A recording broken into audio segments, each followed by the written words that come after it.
requiere un loco para hacerlo crecer, un hombre sabio para velar por él, un poeta lúcido para elaborarlo y un amante que lo entienda.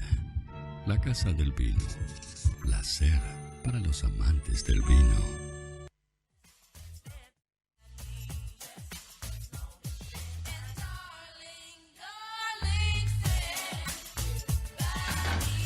Muy bien, muy bien, muy bien. Ahí estamos, ahí estamos. A ver. Ahora sí. Bueno, muy bien. Sí. El montaje es lo que nos lleva este pequeño tiempo, porque lo tenemos que trasladar al enólogo, que ya ha sido traído también por el guardia de seguridad, que no lo dejaba pasar. ¿Cómo le va, enóloguísimo? ¿Qué tal? Buenas noches. ¿Cómo anda? Muy bien, muy bien. Gracias a Dios. Buen Tanto tiempo. brindis Acá para estamos. usted, Muy bien, muy bien. Guillermo. ¿Todo bien? ¿Todo Bueno, bien? sí, sí, muy Días bien. lindos, fresquitos para brindar también, ¿no? Sí. En realidad todo el año es para Ya brindar, sé, ¿no? pero el bueno, invierno invita. El invierno invita, al lado de una buena estufa Estufa leña, leña, degustar. El gran vino es aquel que se comparte. Ujú. Así que bueno, compartirlo, charlar, bueno, así que sí, la verdad ¿Y hoy que... de qué vamos a hablar hoy? Bueno, hoy vamos a hablar, vamos a intentar desarrollarlo en un programa, pero tal vez nos lleve más porque vamos a hablar del gran aliado del vino que es el corcho. El corcho. El corcho. Muy En bien. realidad, a ver, últimamente decir corcho para hablar de vinos no está bien dicho. Se tendría que hablar y decir tapones. Tapones. Tapones de corcho, tapones de plástico, taparrosca, es decir, porque a lo largo del tiempo ha ido creciendo la industria del vino y ha ido creciendo como temas alternativos para tapar el vino. De todos los historiadores que he estado buscando, todos coinciden en que la gran alianza que hubo entre el vino, el vidrio y el corcho fue en el año 1670 a través de un monje que nosotros hemos hablado acá, que es Dom Periñón. Dom Periñón, pero vamos a hablar un poco de la historia de cómo se da cuenta Dom Periñón. En primer lugar, ustedes saben que Dom Periñón no tenía visión, era ciego. Era ciego. Entonces todos sus movimientos eran a través de monjes que lo ayudaban, lo acompañaban. En una de esas llega a la abadía donde él estaba una delegación de monjes de España. Muy bien, comienzan y el ayudante de Dom Periñón va a llenar, le piden llenar las cantimploras de agua que traían estos monjes. Recuerden ustedes que eran grandes trayectos y bueno, tenían que tratar de, con agua, aliviar los espacios que tenían de ciudad a ciudad. Cuando va a llenarle agua, ahí el ayudante se le acerca a Dom Periñón y le dice: han traído una cosa que tapa la cantimplora y que veo que no pierde. Le había dado vuelta y todo. Dom Periñón tenía ese gran inconveniente, es decir, él tapaba con un palo, tapaba con algunas cosas vegetales, algunos barros también les sabía poner, pero se le filtraba el vino. Es decir, él daba vuelta a la botella y veía que se filtraba. Y después descubría también que aunque no se le filtraba, no tenía las características que él había incursionado. Recuerden que Dom Periñón era experto catador debido a su problema físico principalmente. No, pero era experto catador y conocía perfectamente cuando el vino estaba bien regular o mal. Y muchas de las botellas que tenía en su bodega, en la abadía, las descartaba porque realmente veía que no funcionaba. Cuando le pide a estos monjes información de dónde viene, como los monjes le van diciendo, esto es un árbol. Periñón queda totalmente sorprendido, enigmáticamente, y por su gran estilo de descubridor, empieza a indagar, a preguntar. Era una abadía, también benedictina, conocida, y bueno, y se llega a lo que es hoy por hoy el corcho. Hasta ahí la historia. ¿Cómo creció? ¿Cómo avanzó? ¿Cómo estuvo? El corcho, ¿de dónde proviene? Etimológicamente, o sea, científicamente, el árbol se llama Quercus suber. En realidad es el alcornoque. El alcornoque. Bien. Pero, ¿cómo es la historia del alcornoque? Acá he traído yo una serie de corchos para que ustedes vean y para que vean también las grandes diferencias. El corcho natural, que se llama, es aquel que proviene directamente del alcornoque. Pero no es una tarea sencilla o fácil la del alcornoque. De hecho, es bastante complejo llegar a uno de estos corchos. El alcornoque se implanta, o la mayor cantidad de hectáreas que hay en el mundo se encuentran en la zona del Mediterráneo. Los grandes productores de corcho y que tienen la mayor cantidad de hectáreas son Portugal, que tiene un 34%, España un 26%, luego viene Argelia con un 18% y luego Túnez, algo de Italia, Francia, etc. Pero los principales países son esos, un 11% Argelia. Son los principales que tienen los bosques naturales. ¿Por qué bosque natural? Porque el alcornoque no necesita la mano del hombre para desarrollarse. Por eso se habla de que el corcho es uno de los productos más ecológicos y más sustentables que tiene hoy por hoy la industria en general. ¿Por qué? Primero que nada, el alcornoque necesita, para llegar a la foto que están ahí, que es el primer trabajo de alcornoque, 25 años. Es decir, hay que esperar 25 años para hacer la primera saca, que se llama. ¿Qué es la saca? Cortar la corteza muerta, ¿no es cierto? Pero que el árbol le resiste perfectamente para seguir desarrollándose. ¿Y le vuelve a crecer de esa parte? Le vuelve a crecer y en las mismas condiciones o mejores condiciones. ¿Se saca siempre del mismo lugar del árbol o siempre, todo el árbol? No. Del tronco y de las principales ramas. ¿Por qué? Recuerden que el árbol tiene que seguir viviendo. Claro.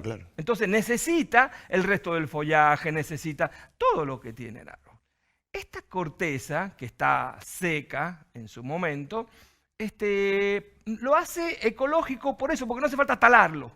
No hace falta eliminar el árbol para sacarle. No, es un trabajo que se hace con gente, incluso no se ha podido mecanizar, más de 600 años, y no se ha podido mecanizar el trabajo, se hace a mano. Con personas que van con un hacha muy afilada, que hacen una incisión en el árbol y luego lo van con el mismo mango del hacha, le van sacando como si fuera esa parte que el árbol de por sí ya no ocupa. Claro. Ya no ocupa. ¿Ese es el corcho? ¿De ahí sale el corcho? Sí, de ahí sale el corcho. De esa parte del árbol del De esa alcornoque. parte del árbol. 25 años Para hay que tener esperar esa para corteza. obtener el primer, digamos, parte de corcho Claro. utilizable. ¿Y cuánto tarda en que le vuelva a crecer? 9 años. 9 años. Entre 9 y 10 años. 9 años, dicen los expertos. El árbol, no es necesario sacrificar el árbol. No, para nada. Claro, exactamente. O sea, utilizar un árbol de alcornoque no es para hacer un mueble, digamos, si no se le saque ese pedacito. Bien, a ver, ahora, la industria del corcho no es solamente el corcho de vino. De hecho, la primera saca, que se llama así, que es lo que se saca, no es bueno para el vino. Porque es muy dura. Es muy dura, no es elástica, se seca con facilidad. No es bueno, pero sí para otras industrias. Recuerden que en el calzado, en el vestido, hay planchas de corcho en la industria, así. No es para el vino. No. La segunda, tampoco. Ay, no, Porque es intermedia. No. Es intermedia. Recién la tercera saca. O sea que después de 43 años podemos llegar a este producto. Claro, con razón cuesta tan caro el Después de corcho. 43 años podemos llegar a este producto. El tapón de corcho. El tapón de corcho. Mira, yo los junto, yo los colecciono.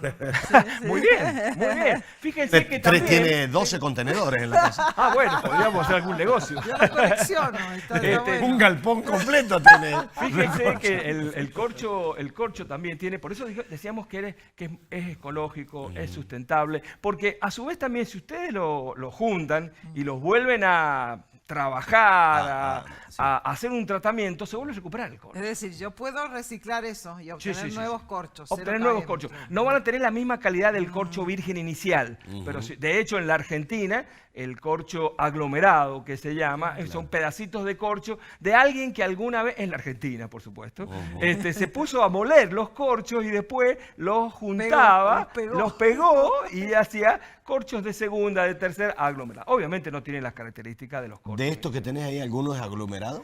Sí, pero este aglomerado que está acá es un aglomerado distinto, porque este aglomerado es lo nuevo, lo último que ha salido en corchos.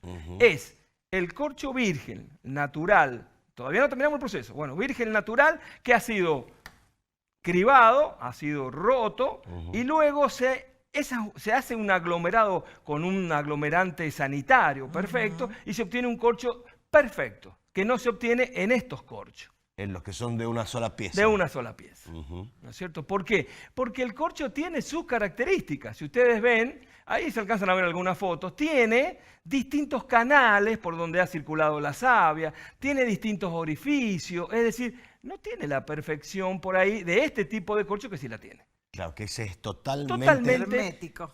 hermético y ajustado a la realidad de la botella. Exactamente. A la necesidad de la botella. Ahora, el vino, fíjense que el vino, en realidad las bebidas, pero el vino principalmente necesita algo que lo haga recibir micro partículas de oxígeno para poder desarrollarse. Es decir, el vino está confinado, pero necesita respirar algo, vendría a ser. Tiene O sea, que no fil- es totalmente hermético. No, el vino no puede estar totalmente hermético. Esto lo que tiene es eso. Deja filtrar micropartículas de oxígeno que oxigenan el vino y merecen que el vino se mejore. ¿Cuál? ¿Cuál de todos? Los dos. Los dos. Los dos. El de una sola pieza y el aglomerado. Sí, sí, sí. En Los sí. dos definitiva, el permiten. tapón de corcho lo que permite es eso, la oxigenación. La del oxigenación y la subsistencia. vino. La ¿Y subsistencia por del qué vino. ahora hay también a rosca? Ese Esa es la tapa rosca, por eso. no tiene entonces la misma No calidad que tiene esto. la misma. ¿Por qué? Porque no permite el oxígeno. Entonces, ¿para qué se utiliza? Fíjense que mucho, que ustedes van a la góndola, lo van a ver en los vinos blancos. ¿Por qué los vinos blancos? Porque los vinos blancos son generalmente anuales, son del año. sí, sí. Entonces, no necesitan el paso del tiempo ni el oxígeno para desarrollarse. Entonces perfectamente va a una tapa rosca. Perfectamente. Una tapa Y en ese caso. Y en algunos casos, disculpame, termino claro, ahí para diferenciarlo del tapón plástico, que van a ver también Claro. el tapón plástico. Sí, sí, sí. El tapón plástico también tiene esa característica. O sea, lo puede guardar, confinar 1 año, 2 años, pero de ahí en más, sí o sí tenemos que recurrir al corcho. Y en ese caso, que esa botella que has traído debe tener un corcho o aglomerado o de una sola pieza, pero viene con un lacrado encima. Sí, en realidad le hace. no le hace nada. O es sea, decir, las micropartículas de oxígeno pasan por ahí. a ver. En realidad, acá no pasa. ¿Cuándo se produce? Cuando los grandes vinos son aquellos que han sido custodiados, guardados durante varios años, luego de envasado. 1, 2, 3, 5, 10 años. Y eso se lo ponen para salir a la venta. Esto es simplemente para la venta. Lo y mismo nada pasa más. con el gorrito ese que tiene incluso el cuello y la Fíjense que tapa. muchos tienen orificios. Ajá, Ah, sí, sí. Fíjense, ¿verdad? obsérvenlo y van a ver que la tapita esa de aluminio que le saben Sí. poner tiene orificio. Eso es para que respire el vino. Claro, Ahora a través del mirá. Recuerden corcho. que son micropartículas de Claro, oxígeno. Sí, sí, sí. sí. ¿Cuánto es lo que las fábricas de corcho dicen? Nosotros estamos en condiciones de decir que a través del tiempo aseguramos la calidad del vino hasta 30 años. Ujú. 30 años, las principales corcheras del mundo dicen, nosotros estamos dispuestos a asegurarle que la calidad del vino se mantiene Muy bien. más o menos inalterable, porque depende mucho de las condiciones en que se guarde el vino. ¿Y cómo se ¿no? tiene que guardar? ¿Acostado o parado Parado. así? Parado. Parado. Es Yo he mentira estado en que- varias charlas de gente que vende corcho y dicen, el corcho necesita un 70% de humedad. Ese concepto se mantiene. ¿Por qué? Ya vamos a terminar con el proceso para llegar a esto, pero Sí, sí. ese 70% se da en este espacio de cabeza que se llama, que es entre la superficie y la parte inferior del corcho. En ese espacio, a través de los cambios de temperatura, se produce una leve evaporación que mantiene al corcho siempre húmedo, que es lo que tiene que pasar. claro. Porque si no se reseca. No hace falta ni acostarlo y menos invertir la botella. Eso realmente involuciona al vino. ¿Por qué? Porque muchos de estos corchos, recuerden ustedes que han estado con savia, con agua, con sustancias minerales que han ido transportando. Entonces, lo más probable es que el vino se meta dentro del corcho. Y cuando uno da vuelta a la botella y quiere abrirlo, todo eso que tiene adentro cae en el vino. Y eso hace que aparezcan los vinos encorchados, que se llama, o con un gusto a corcho. Gusto a y mucha corcho, gente dice, ¿qué gusto a corcho que tiene? ¿Es real? Es real. Pero muchas veces por la mala conservación y no porque el corcho sea de mala calidad. Ni más ni O menos. sea El que uno- 80% de las botellas del mundo se envasan y se les mete corcho. Y si vos tenés que aconsejarle a una persona, mire, no deje pasar, los corcheros dicen 30 años. Sí. Pero hay gente que, qué sé yo, tiene un vino de recuerdo del cumpleaños de 15 de la nena Sí, y sí. pasaron 15 años más Sí. y vos decís, bueno, ahora estará hecho vinagre, estará... ¿Cuánto tiempo vos le aconsejás a una gente que Bueno, se lo tome? eso depende sí o sí de la materia prima, es decir, ¿De del qué, vino. qué clase de vino? Pero claro. pongámosle Si un nosotros- vino de primera, un si buen nosotros vino. ponemos un vino del Valle de Pedernal, lo mejor que tenemos en San Juan, Sí. elaborado con las mejores técnicas y Sí. con lo mejor, perfectamente 10 años se 10 mantiene años lo inalterable. puedes tener. Inalterable. De hecho, en algunas etiquetas, después fíjense, en algunas etiquetas, recomendación hasta 10 años de guarda. Claro. 10 años. Esos son los vinos realmente que han sufrido un proceso ya y están en la transformación de la curva de decrepitud muy baja. Y La es- curva de decrepitud es aquella que va subiendo, se mantiene y finalmente el vino empieza a decaer en sus condiciones. Ah, bueno. Ahora, ¿hay vinos de colección que tienen 100 años? Sí, pero son vinos de colección. Es decir, no se puede esperar demasiado de un vino que ha estado 100 años guardado. No, claro. Pero- viste que a nosotros los varones nos dicen, vos sos como el buen vino, viste, que a Sí. vos te lo habrán dicho un montón de veces. No sé. Que mientras... No muchas, mi señora sí. Mi señora sí. Claro, pero no pues, mucho. estoy hablando de ella, justamente. Bueno, no mi te señora hagas los sí. rulos. Me lo dice permanente, me lo dice permanente. Viste que dice que mientras más tiempo pasa, sí, como es el verdad. buen vino, y te ponen de ejemplo Es el verdad, buen vino. es verdad. Y es verdad eso. Eso es verdad. O sea, un vino al cual le pasa el tiempo, Se madura de una manera te mejor. madura de una Se madura manera. de una manera. Pero no más de 10 años. Muy bien, muy 10, bien. 15, Impresionante, 20 años ¿eh? el vino. A ver, lo que pasa es que esto depende de lo que uno busca en realidad, ¿no? Si uno busca tener... yo he probado, por ejemplo, hace un par de años probé un Oporto de 70 años. ¿Es el vino más viejo que has probado? El vino más viejo que he probado, 70 años. ¿Y? Impresionante. Mirá Pero vos. impecable. Un Oporto. impecable, un Oporto. ¿De acá de San Juan? De acá de San Juan. Mirá De hecho, vos. acá en San Juan. Por la familia Grafiña. Grafiña. Lo abrieron en una cena, a unos invitados que estábamos ahí, lo probamos, lo degustamos. Impecable. Claro. Impecable. Un elixir. Una delicia. Ahora Qué se desarmó bien. el corcho, por ejemplo. Se desarmó Se el desarmó. coche. Se desarmó el corcho. Tuvieron que... El primero se desarmó totalmente, el segundo muy despacito. ¿Por qué? Y porque el corcho ya perdió también su vigencia. Claro. Pero ¿Y eran no, aglomerados o eran de una sola pieza eso? No, No, Es una sola de pieza, una sola una sola pieza. pieza, Claro, una sola claro. Y corcho. Muy Bueno, bien, mira, muy te bien. va a seguir. Vamos a- el sí, proceso lo hacemos en. sí, va a Seguimos seguir, con el estamos proceso en la otra. Sí, bueno, está bien. Está Sí. bien. Lo importante es el Bueno, y concepto. ese vino, ¿no has hablado de ese vino? No he hablado de este vino. Bueno, he traído un vino que es realmente muy interesante. Una variedad que está muy poco cultivada en la Argentina. Solo hay 805 hectáreas nada más en la Argentina. Y es un vino de corte que se llama. Es decir, un vino que se utiliza para otro tipo de vinos, para arreglar, para mejor tipo de vinos. Pero hay una bodega, la bodega del Bono, un nombre de mucha ¿Qué te historia y parece? tradición enológica, Sí. que en conjunción con su enólogo han decidido empezar a trabajarlo como Bequiñol. Bequiñol. Bequiñol, esa es la variedad. Bequiñol, Ah, mira. 805 hectáreas en la Argentina. En San Juan hay muy poquitas hectáreas y están en San Martín y esta gente decidió hacerlo y lanzarse al mercado, posicionar un vino con su varietal, Bequiñol. Y debe ser carito porque hay pocas hectáreas. No, ¿No? acá está el gran tema de este vino. Ah, mira. Es decir, es una variedad, a ver, yo lo he probado, es muy interesante, es un vino joven, delicado, muy floral en la boca, en la nariz, realmente un vino muy agradable. Rico. Para tomar en cualquier circunstancia, Así, qué sí, rico. al lado de la estufa, como decimos, al lado de la estufa. Qué buen vino. Es buen vino. Muy buen vino. ¿Y el precio? Muy buen vino. El precio, 1.800 pesos. No, Muy mira bien, qué hay que bueno. probar eso. Ya O sea, me voy a la casa del vino. Ya. Ya, me de voy. aquí a la casa del Es vino. más, a buscar- déjame ese. Te dejo este de vuelta. Déjame ese y ya. Bueno, Hay que probar ese varietal. hay que probar. Un varietal distinto. Yo he estado haciendo también una investigación para ver cuántos Bequiñol hay. En la Argentina hay dos nada más. Uno que hace la gente del Bono en San Juan y que tenemos el orgullo de tenerlo. Sí. Y otro en la provincia de Mendoza. Pero es una empresa que es un enólogo que trabaja con una bodega dedicada a buscar varietales antiguos que se han perdido. Mirá qué interesante. Y este hombre encontró un Bequiñol que lo ha puesto en barrica, que está muy bien hecho, muy bien elaborado. Y bueno, Muy bien. en Mendoza. O sea que tenemos dos empresas que hacen Bequiñol en Argentina. Muy bien. Una lo Bequiñol. tenemos acá en San Juan, Bueno. es la familia del Bono. Enologuísimo, muchas Bueno, gracias. sí, La frase de la hoy frase. tenemos. La frase, la Sí, frase, sí, ¿no? La sí, frase, sí. la frase. Hemos traído a, bueno, un grande de la historia, Leonardo da Vinci. A ver, ¿qué decía Leo? Leonardo da Vinci, astrónomo, matemático, físico, lo que quieran, Sí, lo que sí. quieran. Él decía, el descubrimiento de un buen vino es cada vez mejor para la humanidad que el descubrimiento de una nueva estrella. Por supuesto. mirá. Qué Y lindo. Leonardo lo decía. Sí. Grande. O sea, ya que hemos Enólogo. descubierto un, Sí. Un buen vino, hemos- nuevo vino. para la humanidad es mejor que... Claro, que una Una estrella. estrella. La estrella está tan lejos y aquí mira dónde lo Acá, tenemos acá, al vinito. cerquita, mira, cerquita. En la casa del vino. Gracias. Max Planck